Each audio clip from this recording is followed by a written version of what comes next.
Bom dia, igreja. Bom dia. Podem se sentar, podem ficarem à vontade, podem. O pastor hoje, né, não está aqui. O pastor foi pregar em uma outra igreja e ele me colocou, né, para trazer essa palavra para o Senhor. E quando ele me falou no sábado passado, ele falou assim: Mila, terminou, ele ministrou na vida da gente, né? Ele fez a gente contemplar aquilo que Deus tinha feito na nossa vida, o que que Deus te deu de presente, o que você pode ser grata a Deus. E a gente já começa assim, pastor, tem coisas aí. Aí no final ele me chamou e falou assim: Mila, domingo, dia 9 às 9 da manhã, tu vai trazer a palavra. Eu, Jesus, pastor. Aí ele pegou e falou assim: o que que você tem para agradecer ao Senhor? O que que você pode fazer para agradar ao Senhor? Eu disse assim: oh, meu Deus, Jesus. E na segunda-feira ele chegou para mim e de novo mandou mensagem: e aí, Mila, como é que tá? E Deus, ele é tão bom comigo, tão bom, que uma semana antes eu tinha visto esse livro lá em casa. Uma vida com propósitos. E quando eu lembrei que foi quando assim que eu entrei na igreja, eu tive esse curso com uma professora maravilhosa, né, a Aline. Ela deu essa aula para a gente, e eu, através desse... Aí eu falei assim: Deus, eu vou ter que falar sobre o propósito. Propósito de Deus na minha vida. Eu vou ter que através desse livro, que eu voltei a ler ali novamente, porque ele é muito bom. Gente, se vocês não leram esse livro, leiam. Porque se vocês ainda não entenderam qual é o propósito de Deus na vida de vocês, se vocês ainda não entenderam por que, que você está aqui na Terra, por que, que você está na igreja de relacionamento, por que, que você tem uma célula na sua casa, porque você ainda não entendeu que Deus, ele tem um propósito na nossa vida. E muitas vezes eu perguntei isso para mim. Eu gostaria que vocês abrissem a Bíblia lá em Jeremias. Jeremias 17. Jeremias 17.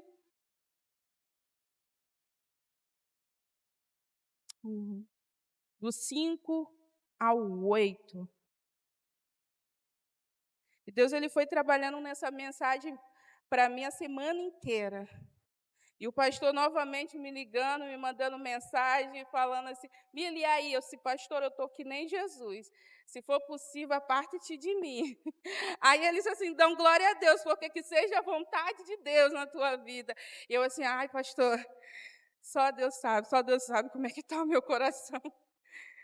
Mas lá em Jeremias 17, 5, 8, 17, do 5, 8, diz assim: assim diz o Senhor, maldito o homem que confia no homem e faz da carne o seu braço e aparta o seu coração do Senhor, porque será como arbusto no deserto e não verá quando vem o bem. Antes morrerás nos lugares secos dos desertos, na terra salgada e inabalável.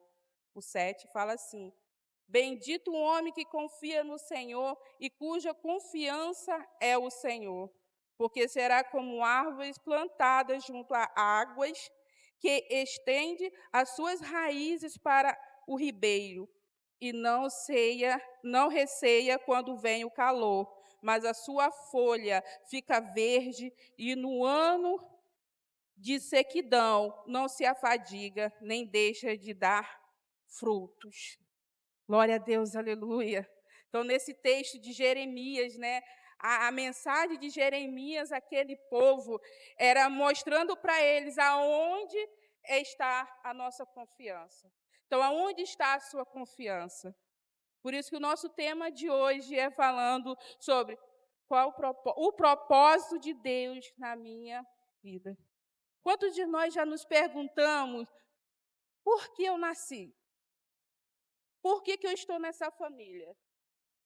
E eu vejo dentro desse texto, dentro do que Deus ele tem para fazer na minha vida, que quando eu era criança, pequena, debaixo do meu pezinho de laranja, que lá era o meu quarto, porque na minha casa era uma casa de muita gente. Era uma casa de 3 cômodos com mais de 10 pessoas. Mas Deus ele é tão bom que cabia os 10 pessoas dentro daquela casa.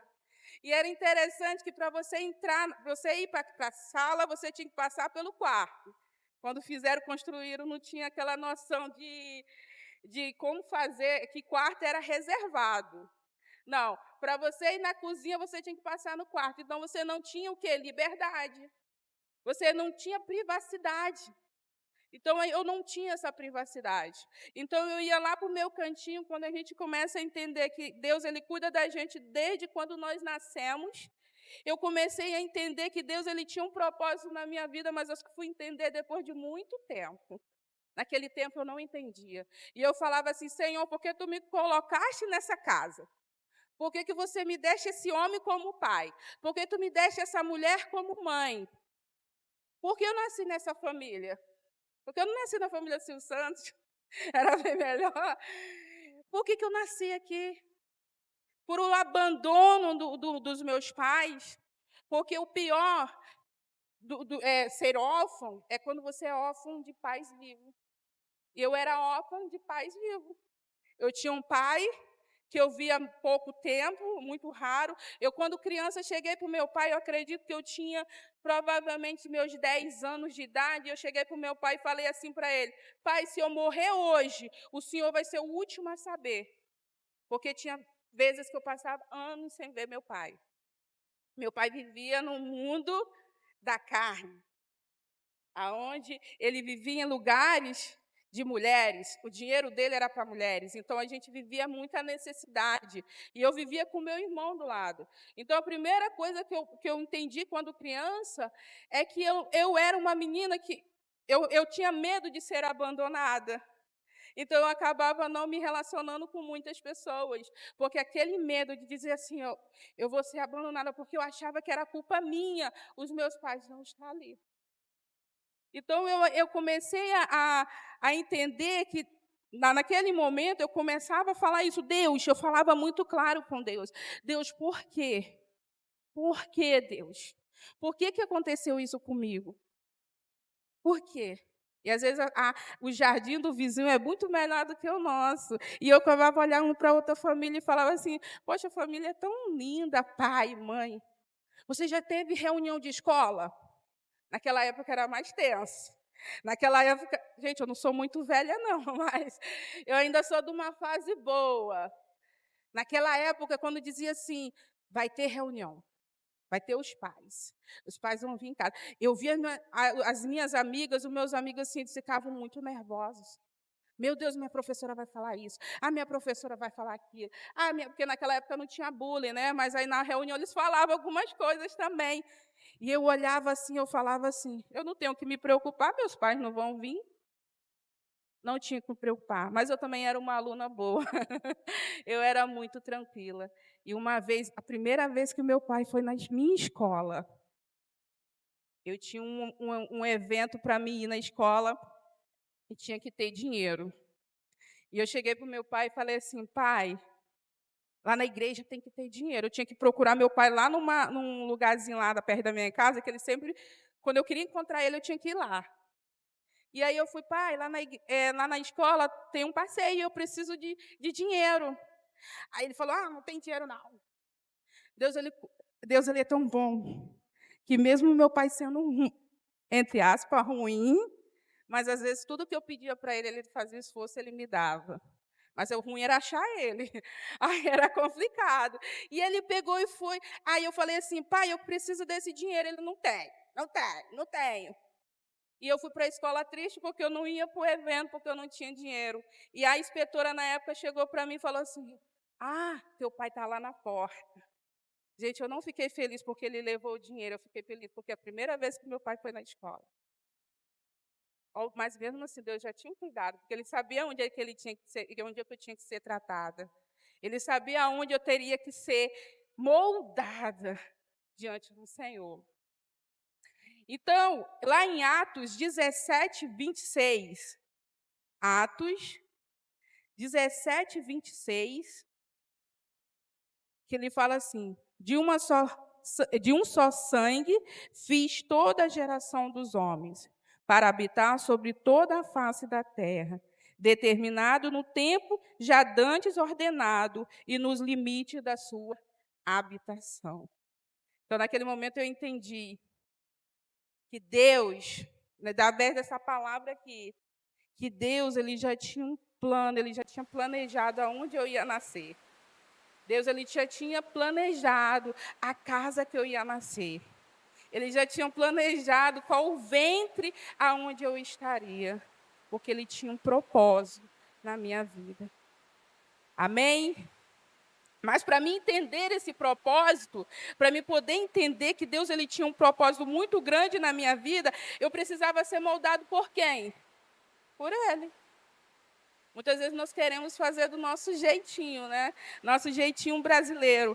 Mas Deus, Ele nos mostra que nós temos que ser moldados por Ele. Lá em Provérbios 11, 28, fala assim, ó, quem confia em bens materiais cairá do cavalo. Mas quem é moldado por Deus florescerá e dá bons frutos. Muitas vezes eu, na casa do Silvio Santo, eu não poderia ter encontrado a Deus.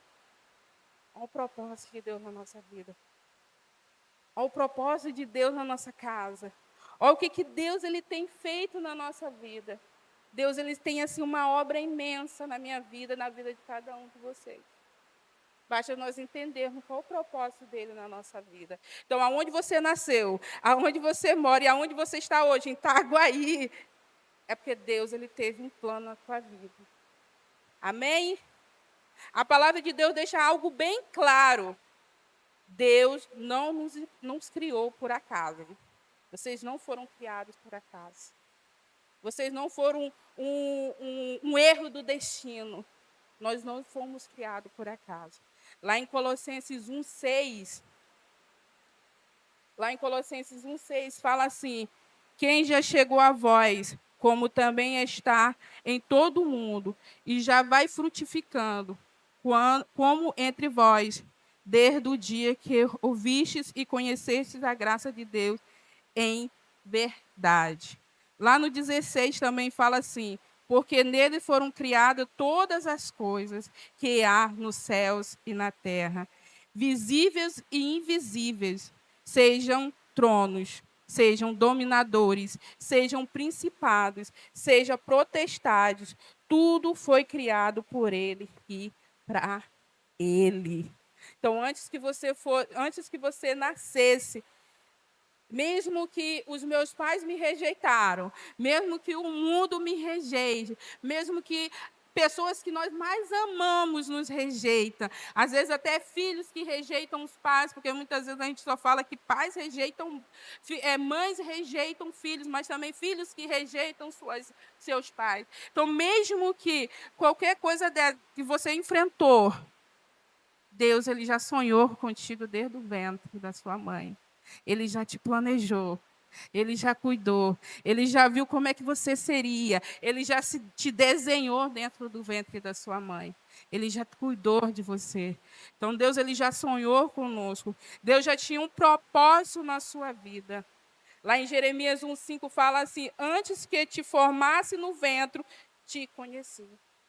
Então, Deus ele já te conhecia. Deus ele já tinha um plano na minha vida. Deus ele já tinha um cuidado na minha vida. Deus ele já tinha feito grandes coisas para mim poder entender o propósito dele. O mundo pode até não te conhecer. O mundo pode até não te conhecer. Mas Deus te conhece. Deus ele sabe cada fio de cabelo você tem na cabeça. Deus ele sabe os teus sofrimentos, Deus ele sabe o que você passou, Deus ele sabe o que você necessita, mesmo você não falando, mas ele sabe o que você necessita. Então Deus ele já te conhece, ele te valoriza. Quantas vezes nós falamos assim, ninguém me valoriza, ninguém gosta de mim, ninguém me ama, ninguém quer perto de mim, ninguém quer ficar perto de mim. Mas quando nós entendemos que hoje eu não sou mais órfão, hoje eu tenho um pai. Porque mesmo que o pai terreno me abandone, eu tenho um pai celestial que cuida de mim. Um pai celestial fiel. Um pai celestial que não vai me abandonar. Um pai celestial que vai cuidar de mim. O pai celestial que mesmo eu de TPM, ele vai estar ali do meu lado. Vai estar ali cuidando. Esse é o meu pai. Eu não sou órfã. Porque eu sou co-herdeira de Cristo Jesus. Eu tenho direito à herança do Senhor. Eu tenho direito a ver aquilo que Deus planejou na minha vida, aquilo que Deus sonhou para mim. Existe, na nossa vida, a gente passa por processos para a gente começar a entender qual é o propósito de Deus na nossa vida. Primeiro, existe um propósito mesmo quando não entendemos o processo. Existe um propósito. Às vezes eu falo assim, não sei por que está acontecendo isso comigo. Mas tem um propósito de Deus. Não. Sabe por que nós falamos sempre isso? Porque a gente só acha que o propósito de Deus ele só é realizado quando tudo está bem. Quando tudo está legal. Quando tudo está fluindo. Então, mas muitas vezes, Deus ele trabalha no silêncio. Muitas vezes Deus está te cuidando no silêncio. Ele está te tratando. Ele está dizendo eu vou deixar você acontecer isso contigo, para que você possa criar um caráter, para que você possa ser moldado por mim, para que você possa não se machucar lá na frente. Por quê? Porque você já foi tratada aqui. Você já foi cuidada aqui. Nos molda no deserto. Ele também nos fortalece nas lutas. Quantas lutas nós temos passado? Quantas lutas nós já passamos? Quantas lutas hoje você tem passado? Às vezes é uma crise no casamento, às vezes é a necessidade de um emprego, falta de emprego, é tanta coisa que nós vivenciamos do correr da nossa caminhada, que muitas vezes nós ficamos cansados. Mas eu vou te falar que se você não consegue, Deus ele te levanta. Ele te carrega nos braços. Ele te leva a uma maturidade espiritual, aonde o que não te machucava ontem, não te machuca mais hoje. Deus ele teve que fazer isso. Ele trabalhou na minha vida muito sobre família. Vocês vão entender mais lá na frente. Então, Abraão, ele teve promessas, mas ele teve que passar o quê? Ele teve o quê? Que esperar. José tinha sonhos, mas passou pela prisão. Davi tinha unção, mas enfrentou os gigantes. Então, não queira ser o último o último biscoito do pacote, não. Você vai passar por luta. Você vai passar por dificuldade. Você vai ter momentos que você vai dizer assim, eu não aguento mais. Deus, parece que tu esqueceu de mim aqui. Parece que Deus ele enxerga todo mundo, mas eu estou invisível no meio desse povo. Mas eu quero te falar que Deus ele não esqueceu de ti. Ele não te esqueceu de você. Mesmo em meio às lutas, em meio às dificuldades, Deus ele tem um propósito na sua vida. Deus não precisa de um cenário perfeito para cumprir o que te prometeu. Aleluia. Deus não precisa ele não precisa de nada disso, ele só precisa de quê? Um coração disponível. Um coração acessível. É isso que Deus está querendo. No segundo, o propósito de Deus começa quando entendemos que somos dependentes dele. Muitas vezes nós queremos, como num primeiro texto, fazer com nossas próprias mãos. Às vezes nós queremos tratar aquilo que Deus está moldando na nossa vida nas minhas próprias mãos. E quando eu entrei na minha adolescência, Deus, assim como Jeremias, Deus já me escolheu na minha juventude, na minha adolescência. E aí, antigamente, se naquela época a depressão fosse tão falada, todo mundo diria que eu era depressiva. Porque eu não me relacionava com ninguém, eu me isolava dentro da minha casa e passava o dia inteiro numa televisão. O dia inteiro. Se você me perguntasse o que passava a partir das 7 horas da manhã até a meia-noite eu te contava tudo que passava na Globo. Era da Globo e SBT, Globo e SBT, Globo. Aquelas novelas mexicanas eu sabia todas. Era todas. Dragon Ball, eu saía louco para assistir Dragon Ball. E era uma briga lá em casa, porque os meninos gostavam de esporte. Assistir o pessoal. Eu falava assim, eles assistiram o jogo hoje, mas amanhã eles vão escutar tudo aquilo que ele tinha assistido ontem. E aí era uma briga lá em casa. E eu automaticamente me isolei dentro de uma sala, fechava tudo, e me isolei dentro dessa casa. Porque eu achava que ninguém gostava de mim. Eu não conseguia me relacionar com as pessoas, eu não conseguia falar com as pessoas. Então, eu automaticamente me isolei. E eu passei a minha juventude isolada. Aí, hoje, vocês perguntam, mas, irmão, como é que tu conheceu o teu esposo? Menino, Deus tinha um propósito na minha vida. Deus foi naquele momento que Deus me resgatou. Foi naquele momento que Deus ele colocou na minha vida pessoas que tinham amor por Deus, por isso que eles falavam o evangelho do Senhor. Então, eu fui ministrada na minha vida pelo Teatro Jocum, na época. E eu conto essa história, né? Eu brinco muito em relação a essa história, quando eu tive encontro com Deus, foi que eu achava o Ronaldinho Gaúcho muito bonito. Eu achava ele muito lindo. Gente, mas eu era adolescente. Eu achava o Ronaldinho Gaúcho muito bonito. E aí, o pessoal da Geocum foi ministrar na minha rua. E o principal do teatro, ele parecia com o Ronaldinho Gaúcho. Eu estou que nem o pastor Ed, mas eu não orei pelo Ronaldinho Gaúcho, não. Mas apareceu ele lá na minha frente, eu tomei um susto. Eu disse, gente, é Ronaldinho Gaúcho. Eu disse, ai, meu Deus. Aí ele pegou e falou assim, vai ter uma peça de teatro lá naquela igreja, Igreja Batista de Bacabal. Era o nome da igreja. E aparece lá. Eu fui por causa de Jesus? Não. Eu fui por causa da peça? Não. Eu fui por causa de que era perto da minha... Não, eu fui porque o homem parecia com o Ronaldinho Gaúcho. Mas Deus tinha propósito naquele momento. Deus ele já estava cuidando de mim naquele momento. Hoje eu não acho o Ronaldinho Gaúcho bonito, não, gente. Graças a Deus, acho o meu esposo muito bonito, mas Deus ele já tinha um propósito na minha vida naquele momento. Gente, tem gente muito mais feia que vocês acham bonito.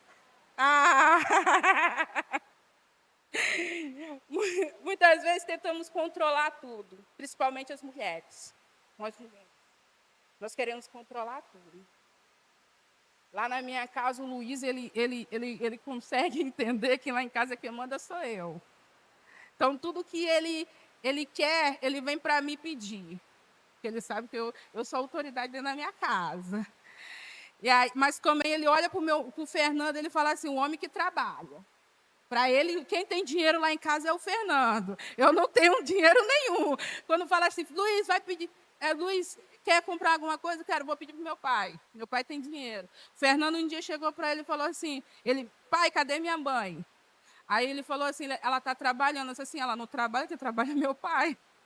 Quem tem dinheiro é meu pai.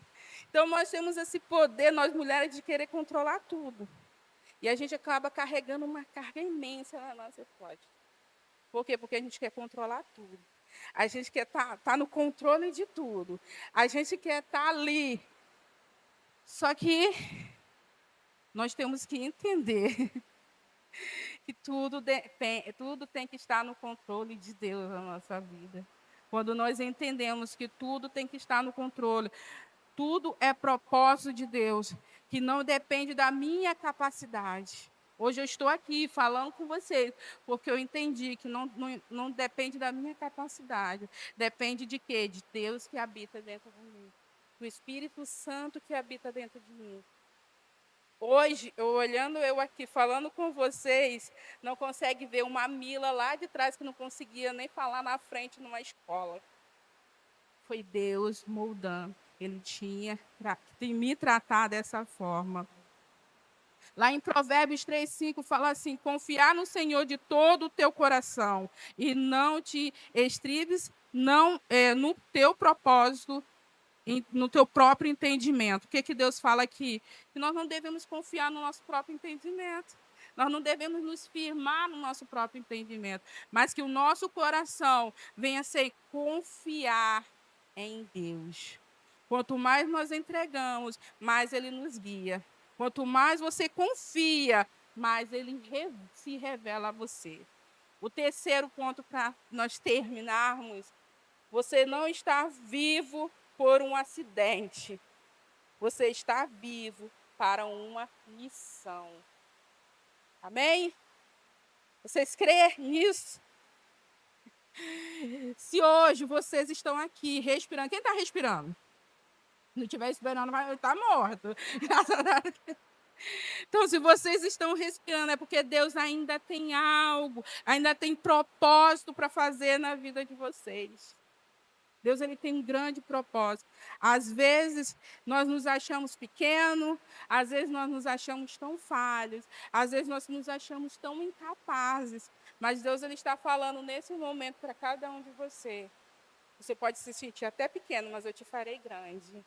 Você pode se sentir até incapaz, mas eu te capacitarei. Por quê? Porque Deus, ele está atrás de corações ensináveis. Coração rendido a Ele. Corações que estão se rendendo diante dEle. Mas Ele, Deus, também ama pessoas. Usa pessoas comuns, como eu e você, para fazer o extraordinário. Vocês crerem nisso? Vocês crêem que mesmo que o mundo te esqueceu, mesmo que ninguém lembre de você, Deus tem um propósito.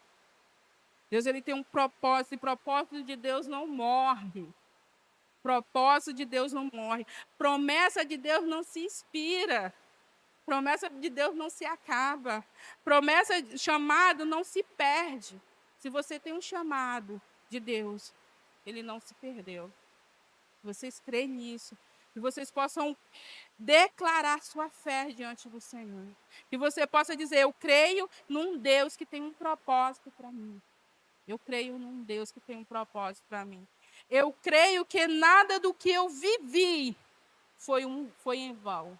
Então, tudo aquilo que eu vivi lá atrás não foi em vão. Foi porque Deus tinha um propósito hoje na minha vida. E eu acredito que tudo que eu estou passando hoje é porque Deus tem um propósito amanhã na minha vida. Em nome de Jesus. Eu creio que o meu futuro está nas mãos de Deus. Não queira estar o futuro nas tuas mãos. Coloque o teu futuro nas mãos de Deus. Eu creio que tudo vai cooperar para o bem daqueles que eu amo. Eu creio que tudo vai cooperar para o bem. Lá em Romanos 8, 28 fala: todas as coisas cooperam para o bem daqueles que amam a Deus. Vocês amam a Deus? Vocês amam ao Senhor? Se está doendo, Deus está cooperando. Se está doendo, Deus está no controle. Se parece atraso, Deus está no controle. Se eu não entendo, ainda assim Deus está no controle. Mesmo que eu não consigo ver, mesmo que eu não consigo entender naquele momento, mas eu creio que está no controle de Deus. Glória a Deus que não está no meu controle. Glória a Deus que não está no teu controle. Porque se tivesse no meu controle, hoje eu não estaria aqui. Se fosse no meu controle, hoje eu não teria a família que eu tenho. Quando na minha infância eu não queria ter filhos. Eu falava que eu não queria ter filhos. De jeito nenhum. Mas por quê? Porque eu coloquei na minha cabeça que se eu tivesse filhos, eu ia fazer a mesma coisa que minha mãe fez. Ia me abandonar. Se eu tivesse filhos, eu ia fazer a mesma coisa, eu iria abandonar a minha filha. E quando eu, com meus 16 anos de idade, eu fui para um encontro com Deus. Deus já foi me curando ali. Deus, ele já me deu sonhos. E o meu sonho era ter uma filha. E uma carta que eu fiz para o Fernando, até hoje eu tenho, porque eu tomei todas as minhas cartas dele. Eu vi uma carta lá e eu falava assim na carta para ele, que eu ia ter uma filha, porque nós fazemos planos. E eu queria ter um filho depois de 10 anos. E Deus me deu uma filha. Depois de 10 anos, me deu um filho. Só que eu falo, é bonito agora. Mas eu lembro que quando eu tive a Sara, e eu vim para cá, para o Rio, eu queria ter logo um filho. Eu queria ter um filho. Porque eu queria ter um filho. E eu queria ter um filho. E eu queria ver o filho. E o Fernando, não, agora não, agora não. Eu não. Mas eu quero ter um filho. Eu fazia exame para saber se eu estava grávida quase todo mês. Por quê? Porque eu queria ter um filho. Muitas vezes nós não conseguimos conquistar o propósito de Deus na nossa vida porque nós queremos fazer do nosso próprio jeito. E aí Deus foi tirando isso do meu coração. Porque tu não tinha pedido depois de 10 anos, mulher? Tu não tinha pedido isso para mim? Então, muitas vezes você pede para Deus algo, mas você não consegue esperar. Muitas vezes nós pedimos algo para o Senhor, mas nós não conseguimos entender o plano dele. Porque Deus não erra nos planos dele. Ele não falha na sua promessa. Amém? Eu gostaria que nesse momento vocês levantassem.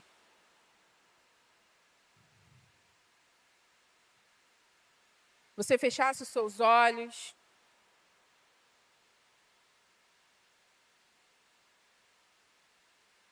Nesse momento você fechasse os seus olhos. Você falasse com Deus.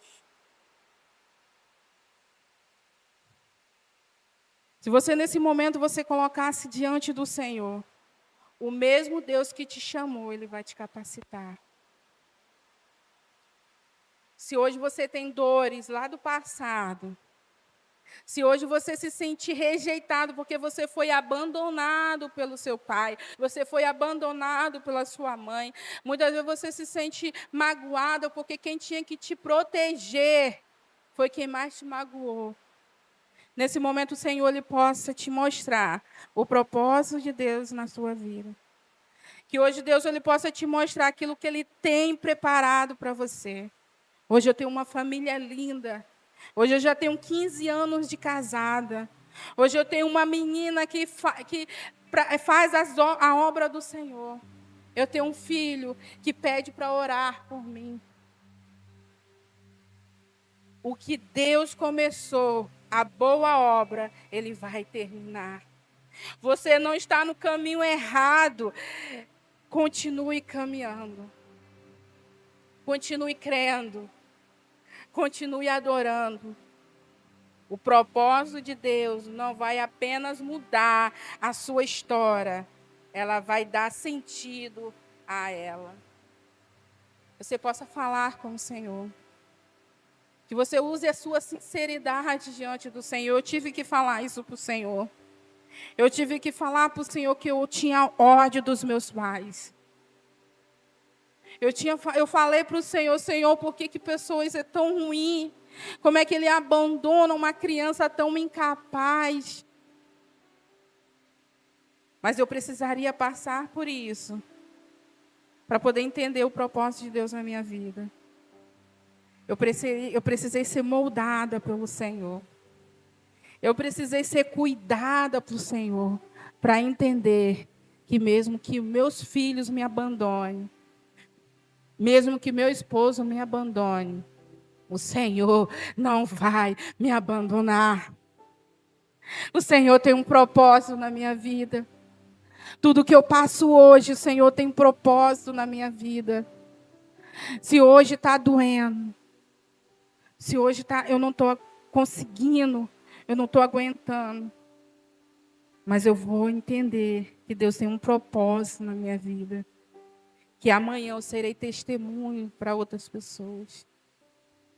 Que a ferida lá atrás, eu vou conseguir mostrar como uma cicatriz restaurada pelo Senhor, pelo cuidado do Senhor. Senhor, muito obrigada pelo teu cuidado. Senhor, obrigada pelo teu amor. Obrigada pelo teu refrigério. Obrigada, Senhor, porque hoje eu estou aqui. Obrigada, Senhor, Deus, pela tua palavra, Senhor, diante de todos nós. Porque uma palavra é revelada pelo Espírito Santo de Deus. Obrigada, Senhor Deus, porque mesmo, Senhor, tu morrendo na cruz, tu subiu aos céus, mas você diz, eu não te deixarei sozinho, eu te darei o Espírito Santo que habitará dentro de ti, um Espírito Santo consolador, um Espírito Santo cuidador, que você possa ser moldado diante do Senhor. Entender o propósito de Deus não é fácil, mas quando nós entendemos qual é o propósito de Deus na nossa vida, nós conseguimos contemplar a grande obra do Senhor na nossa vida. Senhor Deus, nós estamos aqui, Pai, como filhos amados. Como filho que está aqui, Senhor Deus, se declarando: eu sou tão incapaz, mas o Senhor me capacita. Senhor, não sei mais o que fazer. Eu não sei o que eu faço mais no meu casamento. Eu não sei o que eu faço mais com meus filhos. Eu não sei mais o que eu faço na minha célula. Eu não sei o que eu faço. Eu estou sem destino. Eu estou sem direção. Deus, Ele te fala, eu sou a tua direção. Eu sou o seu guia. Eu te fortaleço em meio ao deserto. Eu te dou água. Nesse momento, Deus, Ele está te colocando como uma árvore do lado de um ribeiro, onde as águas não cessam. Vocês vão sair daqui não o mesmo, porque vocês vão ver ao redor do cai tudo, um monte de árvores que não fica com folhas secas. Você possa pedir esse refrigério do Senhor, essa água do Senhor, que essa água venha estar jorrando, que Ele venha aprofundar essa sua raiz, que mesmo que palavras que venham te ferir, elas não alcançarão o seu coração. Aleluia. Senhor, muito obrigada por esse momento. Obrigada, Senhor Deus, pelo teu cuidado. Obrigada, Senhor, pela essa igreja. Obrigada, Senhor Deus, por cada um que se encontra aqui. Derrama a tua graça sobre nós. Cuida de cada professor que nesse momento vai estar, Senhor, ministrando no CTM. Vai cuidando de cada um, Senhor Deus. Em nome de Jesus. Amém. Amém.